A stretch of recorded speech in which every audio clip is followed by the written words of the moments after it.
Good night friends. Trade with बंस में आपका हार्दिक स्वागत है। देखिए सर, परसों यानी 23 ऑफ जुलाई को हमारी जो फाइनेंस मिनिस्टर है वो बजट सेशन लाने वाली हैं। हिंदुस्तान का बजट पेश होने वाला है, साथ में मानसून का सत्र भी लागू हो जाएगा। तो काफ़ी इकोनॉमिक उतार चढ़ाव होने हैं। तो इस दौरान हमें एक रिटेल इन्वेस्टर को किस तरह की सावधानियां बरतनी चाहिए, किन फील्ड्स के अंदर हमें पैसे को इन्वेस्ट करना चाहिए, कहाँ पे प्रॉफिट बुक करना चाहिए, क्या हमारी स्ट्रेटजीज़ रहेंगी, चलो उसके बारे में कुछ बात कर लेते हैं। और साथ में बात कर लेते हैं क्या अपकमिंग इवेंट्स होने वाले हैं, निफ्टी के क्या लेवल्स होंगे, बैंक निफ्टी के क्या लेवल्स होंगे, और किस तरह से हमारा जो आने वाले वीक के अंदर हमारा जो स्टॉक एक्सचेंज है उसकी क्या चाल रहेगी। चलो इसके ऊपर बात करते हैं। सबसे पहले तो मैं कहूँगा सर, मेरे यूट्यूब चैनल को आप लाइक कीजिए, सब्सक्राइब कीजिए, ताकि आपको लाइव मार्केट में हर घंटे के अंदर आपको करंट न्यूज़ एंड अपडेट्स का मैं आप तक जल्दी से जल्दी पहुंचा पाऊं। और वीडियो को ज़्यादा लंबी ना करते हुए चलो बात कर लेते हैं मेन की पॉइंट्स पे कि कल से लेके मंडे से और अगले वीक में क्या क्या मेन इम्पोर्टेंट डेट्स और मीटिंग्स हैं जो हमारे स्टॉक मार्केट को और ग्लोबल स्टॉक मार्केट को अफेक्ट डाल सकती हैं। सबसे पहले जो कीवर्ड है मैं बताऊंगा आपको, जीडीपी का डाटा आना है 25 जुलाई को यूएस का। जो क्वार्टरली बेसिस पे जो जीडीपी ग्रोथ है वो क्या रहने वाली है, एज एक्सपेक्टेशन है या नहीं है, क्योंकि जो इन्फ्लेशन उनका कंट्रोल की तरफ चल रहा है, रेट कट की बात चल रही है, तो काफ़ी कुछ इस चीज़ के ऊपर दारोमदार रहेगा कि जीडीपी की जो ग्रोथ है वो क्या रहेगी। दूसरा ऑप्शन है जो फ्राइडे को आना है, कोर पीसीई की मीटिंग्स हैं और उनका डाटा आना है। ये भी बहुत ज़्यादा महत्वपूर्ण बात है। नंबर 3 है इंडिया के लिए। इंडिया का जो 23 तारीख को बजट आना है वो एक काफ़ी हाईली इम्पैक्टिंग पॉइंट होगा। नंबर 4 है पर्सनल स्पेंडिंग, यूएस की का जो डाटा आना है वो 26 तारीख को आ रहा है आपका, 26 ऑफ जुलाई को। तो मेन पॉइंट्स हमारे यही होंगे। Number 1 GDP growth quarterly basis on 25 July. Second रहेगा आपका फ्राइडे को कोर पीसी का रिजल्ट्स आने हैं। थर्ड रहेगा इंडिया के लिए स्पेशली बजट आना है। फोर्थ रहेगा 26 को ऑफ जुलाई को पर्सनल स्पेंडिंग्स का डाटा आना है यूएसए। अब बात कर लेते हैं, सबसे पहला पॉइंट है बजट का। बजट के अंदर जो हमें नोट करना है वो करना है डिफेंस सेक्टर को, आईटी सेक्टर को, रिन्यूएबल और फ्री एनर्जी जनरेशन सिस्टम और वहाँ के सेक्टर्स को, इलेक्ट्रिकल व्हीकल के सेगमेंट्स में किस तरह की क्या अनाउंसमेंट होती है। नेक्स्ट आता है आपका रेलवे का सेगमेंट। रेलवे फाइनेंस लगा दीजिए, रेलवे से जितने भी जुड़े हुए स्टॉक्स हैं हमारा ध्यान उस पर रहेगा।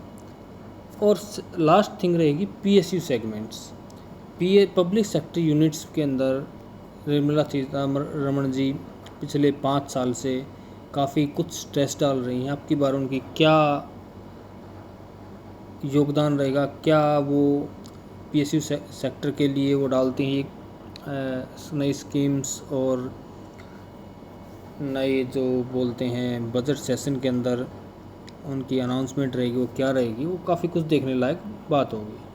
अब बात कर लेते हैं कल के सेशन के लिए। देखिए सर, जो कल ये कन्फर्म है कि आईटी सेगमेंट है जो वो बिल्कुल डाउन रहेगा। विप्रो का जो एडीआर है वो 13.5% तक डाउन था। आपका इन्फोसिस भी 2.8% तक डाउन हुआ है। आईटी स्टॉक्स, आईटी सेगमेंट कल बहुत ज़्यादा डाउन होने वाला है, नो डाउट। दूसरा आता है जो नेस्डेक के अंदर जो उनके टेक्निकल एक्सपर्ट्स हैं, उन्होंने ख़ास तौर पे उन्होंने अनाउंसमेंट किया हुआ है कि जो काफ़ी तेज़ी से जो बबल चल रहा था ये बबल अब ब्लास्ट होने वाला है। बी केयरफुल, जो प्रॉफिट बुक कर सकते हो आईटी सेगमेंट का वो बुक कर लीजिए, क्योंकि नेस्डेक के अंदर 35% जो शेयरिंग है वो आईटी और टेक्निकल सेगमेंट्स की है। तो मैं बोल सकता हूँ डाटा के आधार पे कि टेक्निकल और आईटी सेगमेंट जितना भी है वो अभी रडार है पिछले अब आने वाले नेक्स्ट 10 to 15 ट्रेडिंग सेशन के लिए, स्पेशली ग्लोबली भी और अपना लोकली भी सर। अब बात कर लेते हैं निफ्टी की और बैंक निफ्टी की क्या चाल रहने वाली है। देखिए सर, कल का मेरा जो व्यू है वो ग्लोबल व्यूज़ को मिलाने के बाद मैं निष्कर्ष निकालता हूँ आपकी कि अपकमिंग बजट सेशन भी है। कोई भी FII DII मेरे को नहीं लगती कल इन्वेस्टमेंट करेगी किसी भी तरह से, वो वेट करेंगी बजट सेशन का। निफ्टी भी डाउन ट्रेंड जाएगा, निफ्टी के 2 to 3% तक डाउन की मैं उम्मीद कर रहा हूँ next couple of weeks days के अंदर। बैंक निफ्टी के लिए क्वार्टरली रिजल्ट आ रहे हैं, मैं ऑलरेडी आपको बता चुका हूँ। नेट इंटरेस्ट मार्जिन काफ़ी डाउन है बैंकों का, banking sector specially HDFC bank आपका डाउन जाता हुआ दिखाई दे रहा है। विदाउट HDFC बैंक निफ्टी का कोई भी मैं आधार नहीं मानता हूँ, बैंक निफ्टी से दूर रहने की सलाह दूंगा। स्पेशली ऑप्शन बायर्स के लिए और ऑप्शन सेलर्स के लिए, दोनों के लिए कल रेड अलर्ट है। डाउ जोन्स जो हुआ है वो 0.96% डाउन क्लोज हुआ है और आपका जो टोटल क्लोज हुआ है डाउ जोन्स आपका 40,294 पॉइंट्स पे क्लोज हुआ है। शंघाई कंपोजिट जो की है वो भी डाउन हुआ है। पूरी ऑल ओवर द वर्ल्ड के जो जितने भी मेजर इंडेक्स हैं सभी के अंदर तगड़ी प्रॉफिट बुकिंग हुई है। सभी इंतज़ार कर रहे हैं जो रिटेल सेल्स की और रिटेल सेल्स भी नहीं, जो उनका GDP ग्रोथ क्वार्टर बेसिस आने हैं और पवेल साहब क्या नेक्स्ट कपल ऑफ डेज़ के बाद मीटिंग कर रहे हैं, उस चीज़ का रिजल्ट आना है, तो सभी उसी चीज़ का वेट कर रहे हैं। कमोडिटी सेगमेंट के लिए बैड न्यूज़ हैं।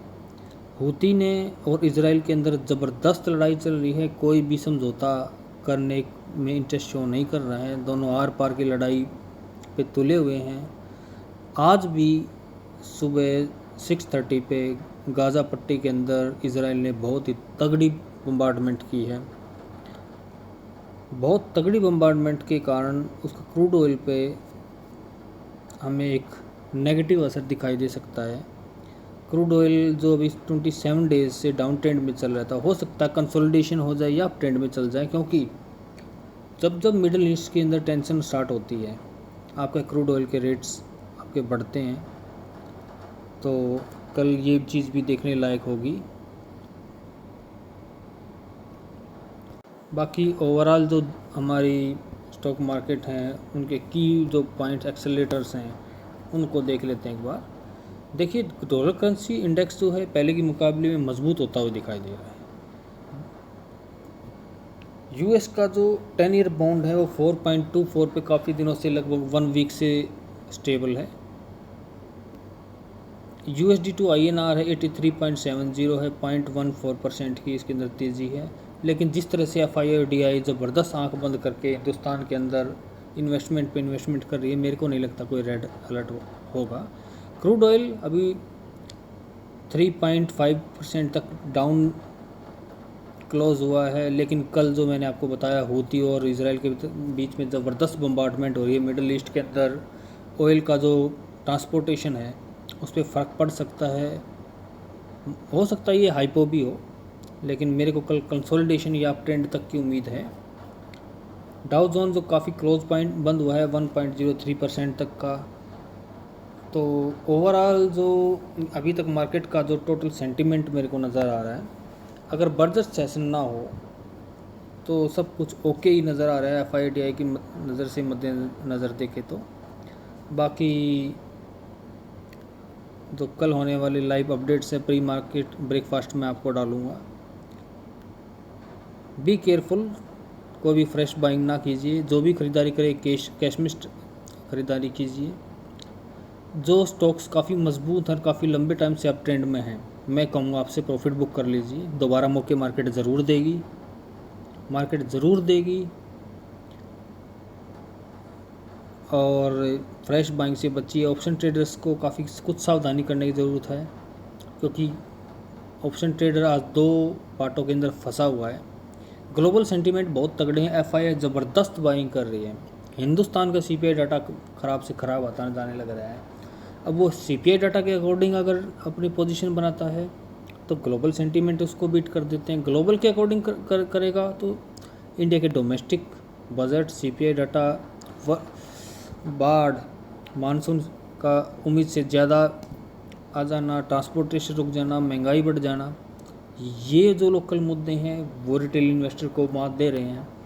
तो उनके लिए भी एक काफ़ी करीबन 15 से 20 दिन से एक अच्छा टाइम नहीं चल पा रहा है। तो काफ़ी उनको सावधानी बरतने की ज़रूरत है। मैं तो यही कहूँगा कि कल जो नए ट्रेडर्स हैं वो अवॉइड कीजिए कल और परसों ऑप्शन बाइंग को, और सिर्फ मार्केट के उतार चढ़ाव को बारीकी से देखें तो उनके लिए बेटर रहेगा।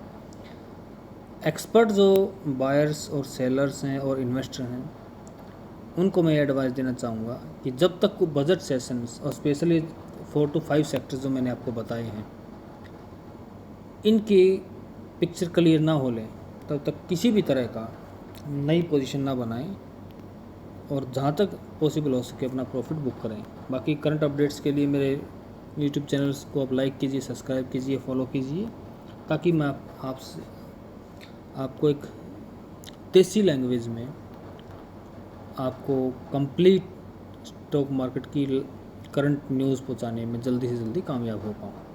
Thank you sir, good night.